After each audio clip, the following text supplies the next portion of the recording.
Story RH, le podcast RH qui ne vous raconte pas d'histoire. Bienvenue à toutes, bienvenue à tous. History is made of stories. Cet épisode est sponsorisé par Expérience 4 et le centre de recherche Holo 3 Réalité Virtuelle, vos partenaires réalité virtuelle pour des expériences immersives. Dans cet épisode, nous allons débroussailler un territoire nouveau, ou pas, peuplé de termes techno abscons. Le métavers, la réalité virtuelle, et ce qui s'y rapporte. Métavers et VR. Pour certains, cela sonne un peu comme une rime pauvre, mais peut-être aussi, pour d'autres, comme un nouvel Eldorado. Il y a en effet ceux qui investissent massivement dans ces univers dits méta, ceux qui en parlent à tout va parce que ça fait le buzz, sans toujours trop savoir de quoi il s'agit d'ailleurs, et ceux qui s'interrogent. Ceux qui s'interrogent notamment sur ce que c'est, à quoi ça peut servir, ce que ça préfigure, ou pas, pour un avenir plus ou moins proche. Un univers certainement méta, mais peut-être pas aussi clair que ça en a l'air, pour continuer le régime des rimes pauvres. C'est donc l'occasion de se demander, métavers, VR et tous ces trucs, c'est quoi l'histoire ? La réalité et ses multiples représentations, ça remonte à la caverne de Platon. Après tout, qu'on en fabrique une virtuelle avec le numérique, c'est pas si étonnant ni nouveau. La réalité virtuelle, c'est au fond ça, un univers, un monde numérique, qui n'existe donc pas autrement que dans du code informatique. Mais dans lequel tu peux te mouvoir en 3D et interagir avec des personnages virtuels ou des personnes bien réelles comme toi au travers de leur avatar.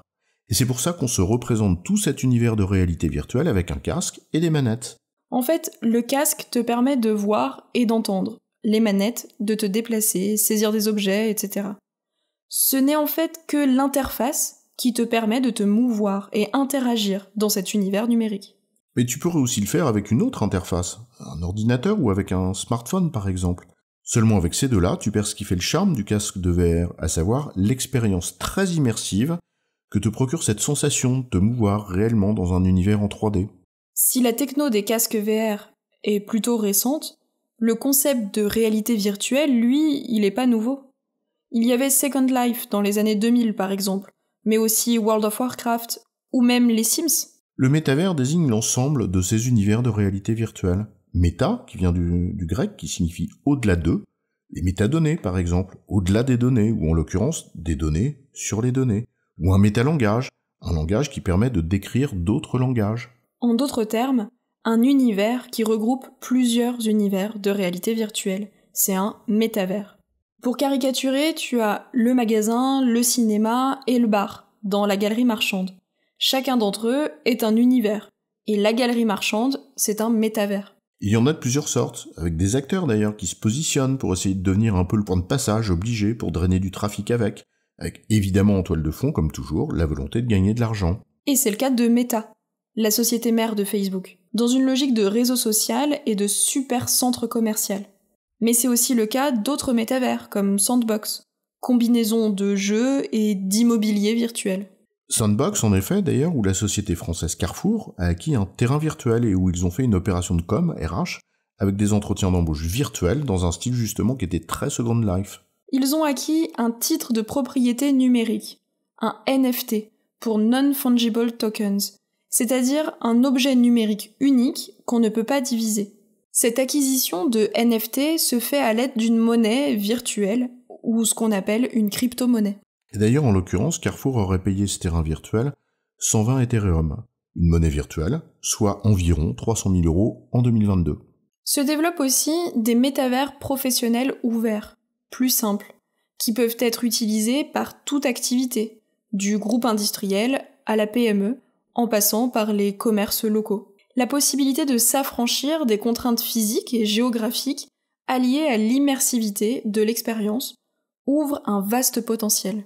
Donc la réalité virtuelle sont bien des mondes numériques que l'on peut regrouper pour former des métavers et dans lesquels on peut se mouvoir en 3D et interagir, y compris acquérir des objets virtuels comme un terrain, par exemple, avec une monnaie virtuelle.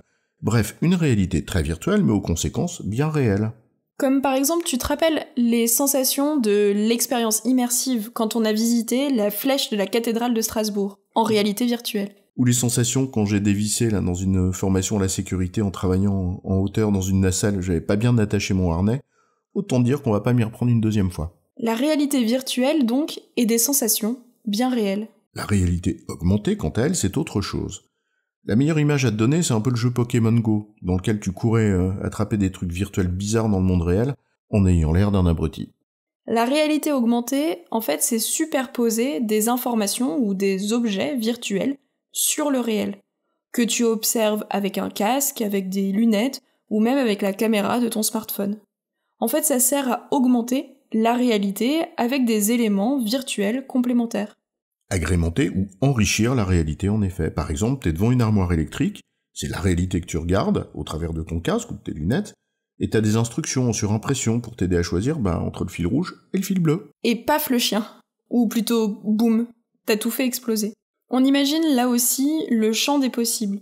Tu croises quelqu'un au bureau et tes lunettes t'affichent un message te disant « N'oublie pas de dire bonjour, la personne que tu viens de croiser, c'est le grand patron ».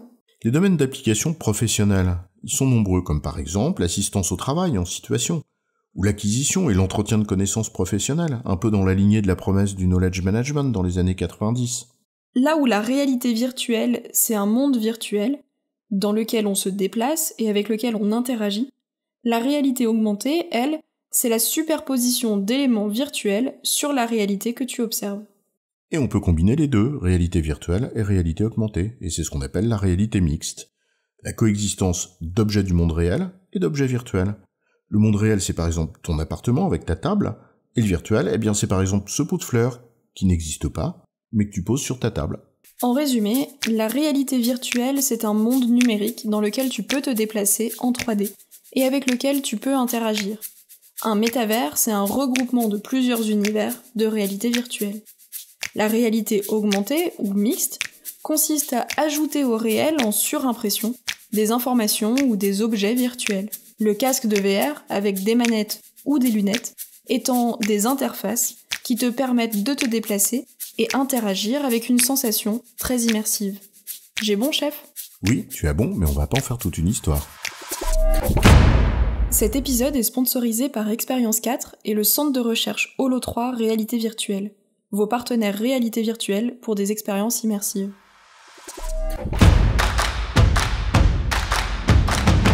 Story RH, le podcast RH qui ne vous raconte pas d'histoire.